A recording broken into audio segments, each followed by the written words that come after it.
sa lahat ng mga ating mga kasamahan sa Sangguniang Panlalawigan at ang mga nandirito. Magandang hapon po. Nasaan nga ba? Nais kong bigyan ng diin ngayon ang isa sa mga kahulugan ng pananagutan sa taong bayan at ipaalala ang pagkakaroon ng awa sa kapwa, pagpapakita ng pagsunod sa tawag ng konsensya. Una, ang 1,000 pisong regalo sa kaarawan ng mga senior citizens. Pinangako ng pamahalaang panlalawigan ang pamamahagi ng 1,000 piso sa bawat senior citizens. Ito ay ipinangalandakan sa lahat at ginamit ng ilan upang magningning ang kanilang sarili sa paningin ng iba. Ang pangakong ito ay hinihintay ng bawat nakatatanda upang magamit bilang gastusin sa kanilang kaarawan o para sa anumang mga bagay na nais nilang paggastusan. Napakahalaga ng 1,000 piso sa kasalukuyang panahon kung kailan mahal na ang mga bilihin at ang pera ay hindi napupulot lamang sa kalsada. Nang mapakinggan ng ating mga senior citizens, ang pangakong ito ay nakaramdam sila ng kasiyahan sapagkat mula sa halagang ito ay makakabili sila ng pagkain, gamot, ilang pirasong damit o panregalo sa kanilang mga apo. Subalit, ano po ang nangyari? Nagkaroon ba ng kumpletong katuparan ang pangakong ito sa pamamagitan ng pamamahagi sa lahat ng senior citizens? Ang inyong lingkod na si Bukal Serdon ay laging bumibisita sa mga barangay at sa pagkakataong kaharap ko ang ating mga kabarangay, itinatanong ko, nakatanggap na po ba kayo o ang mga senior citizens ng 1,000 piso para sa kanilang kaarawan? May mga barangay po na wala man lamang tumataas ang kamay mula sa mga senior citizens kung sila ay nakatanggap na. May mga barangay naman na may tumataas ng kamay, subalit sa tuwing matatapos ang pagpupulong ay lumalapit sila sa akin at ang marami ay nagsasabing hindi pa sila nakatanggap kahit minsan sa tanang buhay nila sa insentibo sa 1,000 pisong mula sa pamahalaang panlalawigan. Nasaan nga ba ang pera? Nagkaroon ba ng pagkabalam ng proseso?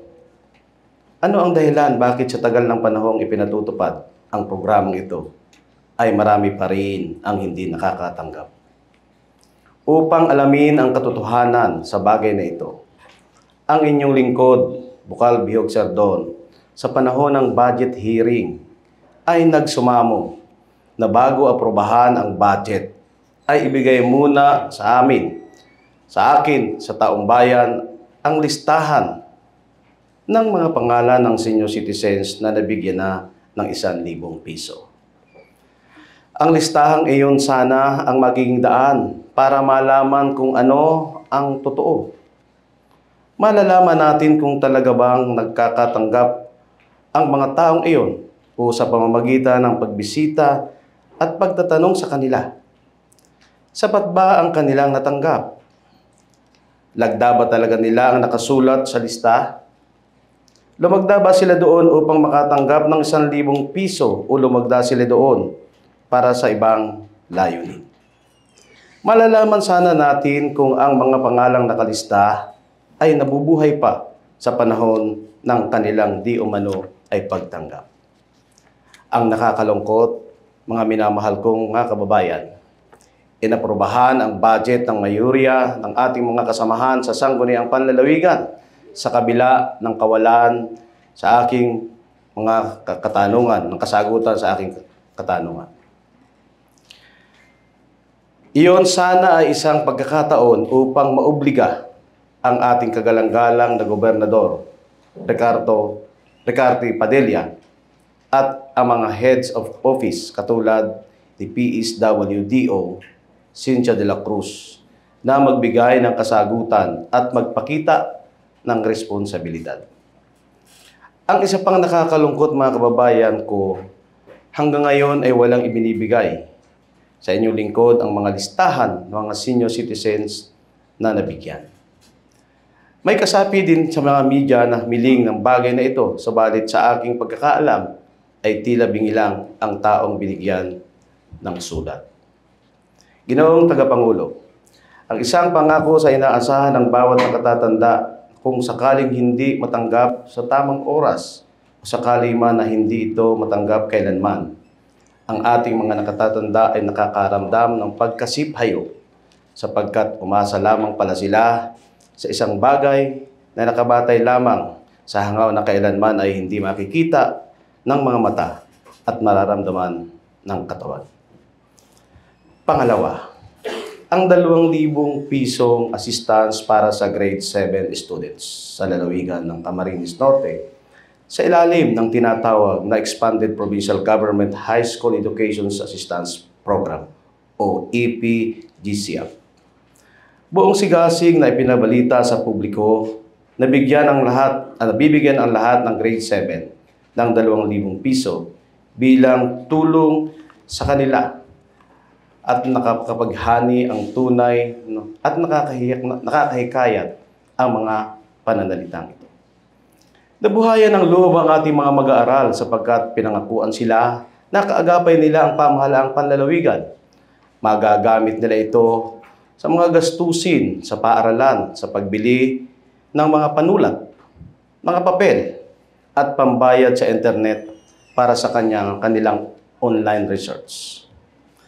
Maging ang aking kanilang mga magulang ay ganap na namangha at natuwa sa ipinangakong tulong. Subalit ano ang nangyari? Sa paglalibot ng inyong ibang lingkod, si Bukal Biyog Serdon, natuklasan din na ang maraming grade 7 students ang hindi pa nakakatanggap ng 2,000 piso. Tayo ay nakakaramdam ng kasiyahan para sa mga nakatanggap. Subalit, nalulungkot tayo para sa mga umasa, sa mga pangakong napako at na hindi naman tumanggap. Ito na po ba ang halimbawa ng isang biro na pinangakuan ka na gusto pang matupad? Nasaan na ang pera? Ang puntong nakalaan dito ay pera nagmula sa kaba ng bayan. Kaya nararapat lamang na malaman din ng taong bayan kung paano ginastos ang ilan at ilan ang nabigyan. Marami ang ating mga kababayan na may tanong sa kanilang kaisipan na hindi masagot-sagot kung bakit tila ang pamahalaang panlalawigan ay tumalikod sa pamimigay sa lahat ng mga beneficiaries 2,000 piso sa kabila ng hayag na katotohanan na may pundong nakalaan. Sinemantala ng inyong lingkod ang pagkakataon upang ungkatin ang bagay na ito sa panahon ng pagdinig sa annual budget o yung tinatawag na budget hearing. Ipinanukala ng inyong lingkod na bigyan muna ng sangguniang panlalawigan ng datos kung ilan na ang tumanggap ng 2,000 piso, sino-sino at saan naninirahan ang mga tumanggap, at magkano ang lahat ng pundong ginastos at kung may natipid pa ba na pondo. Ang aking pagsusumamo ay tila nahulog lamang sa binging tenga. Mahina ba ang pangdinig ng mga taong dapat magbigay ng impormasyon o sadya lamang ibinaon nila sa limot ang aking katanungan? Ako ay nagtatakang labis kung bakit inaprubahan ang annual budget sa kabila ng katotohanan na ang benepisyo ng programang ito ay tila hindi napunta sa pakinabang ng ating mga estudyante. Bakit ang Chief of Office ng Community Affairs o CAO ay nanahimik sa pag-ulat ng tamang gugol ng pirang nakalaan sa programang ito? Hindi ba dapat na ang ating kagalang-galang na Gobernador Ricardo Padilla ay magsalita na rin sa bagay na ito sapagkat ito'y tungkol sa kapakanan ng ating mga mamamayan? Kailangan ng ating estudyante ang tulong. Naghahanap sila ng pagkalinga at iba yung pagpapahalaga. Ang perang nakalaan para sa kanila ay hindi pera ng sinumang opisyal, kundi pera sa mga buwis ng taong bayan. Ang hindi pagtupad sa mga pangako ng mga estudyante at kabiguang mag-ulat sa taong bayan kung paano ginugol ang halagang nakalaan ay isang uri ng pagtalikod sa sinumpaang tungkulin at pagpapawalang halaga sa tawag ng konsensya. Pangatlo, ang obligated budget request sa Camarines Norte Provincial Hospital na umabot na sa 115 o 115 million para sa taon 2024 lamang. Labis na nagalak ang ating mga kababayan nang ipangalandakan na napakaayos na ang provincial hospital at sapat na ang gamot dito. Nakakaramdam ng kasiyahan at kaginhawahan ang marami sapagkat ang pagkakaroon ng sapat na gamot ay malaking tulong lalo na sa mga mahihirap. Nababatid naman ng lahat na hindi sapat ang serbisyong profesional sapagkat ito ay nararapat na may kaakibat na mga gamot. Sapagkat ang isang pasyente ay nasa pangangalaga ng ospital. Ang kanyang kapamilya naman ay nasa labas at naghahanap ng pambili ng gamot at ng iba pang mga sukdulang nababaon sa utang para lamang makakuha ng panggastos para sa kanilang mahal sa buhay. Kaya naman pala na mabalitaan nila nang marinig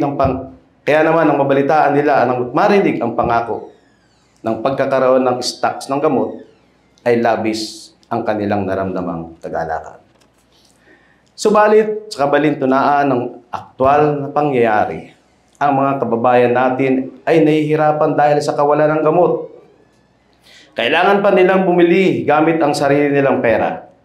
Nagtataka ang inyong lingkod kung bakit maraming nagrereklamo sa kawalan ng gamot. Subalit malaki naman ang budget para dito at napakalaki ng utang ng ospital. Wala nang ang gamot sa kabila ng malaking nakalaan o ginastos ng budget. Subalit, bakit malaki ang utang ng ospital sa mga suppliers? Nagtatanong ang marami nating kababayan kung nasaan na ang pera at ang mga gamot na di sinsana ay napapakinabangan ng ating mahihirap na mga kababayan. Ang inyong pong lingkod, sa panahon ng budget hearing, ay naghanap ng karampatang kaliwanagan na nakapanlulumong kalagayang pinansyal na ito ng ating pampublikong ospital. Subalit hanggang ngayon ay hindi ako nabigyan ng datos.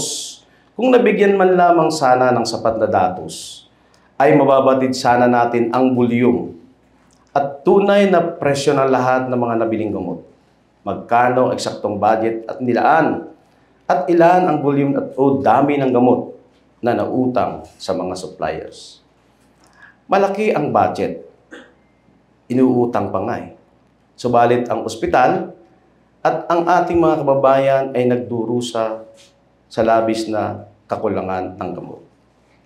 Bilang mga opisyal ng bayan, naganap na pinagkakatiwalaan, narapat lamang na mag-ulat tayo sa taong bayan sa kinahinatnan ng pondo ng ating pamahalaan. Hinihiling ng taong bayan na magkaroon ng transparency. Sa publiko ang kinahinatnan ng pondo. Pakinggan ang konsensya at huwag magdamot ng awa sa mga pasyenteng naghihirap. Alam po ba ninyo na ang nasabing 115 million sa taong 2024 na ubos sa buwan lamang ng Nobyembre? Sa kabila ng malaking halaga ay patong-patong ang utang ng ospital na walang gamot nakukuha ang mga pasyente.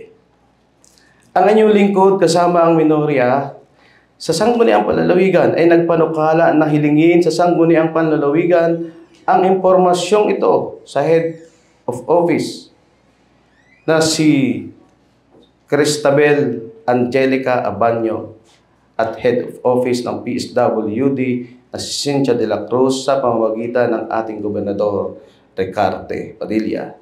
Subalit nakakagulat na ang panukala ay hindi pinayagang maaprubahan ng mayorya na board member sa Sangguniang Panlalawigan.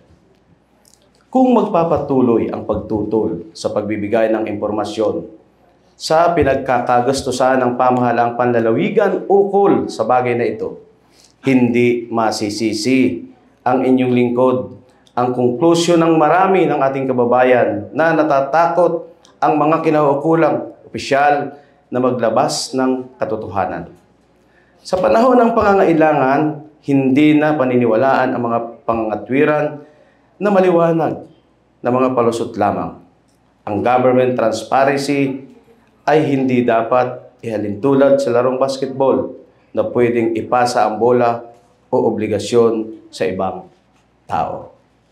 Ang kahilingan na iyon sa panahon ng budget deliberation ay napagbigyan sana bago inaprobahan ang annual budget.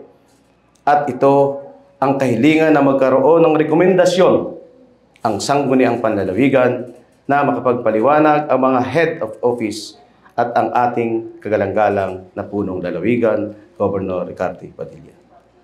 Uulitin ko, nasaan nga ba ang 1,000 birthday gift sa mga senior citizens? Nasaan nga ba ang 2,000 ayuda ng mga mag-aaral? At nasaan nga ba ang mga gamot sa provincial hospital?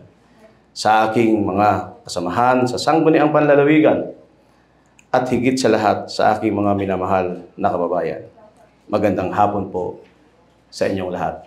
Maraming salamat po.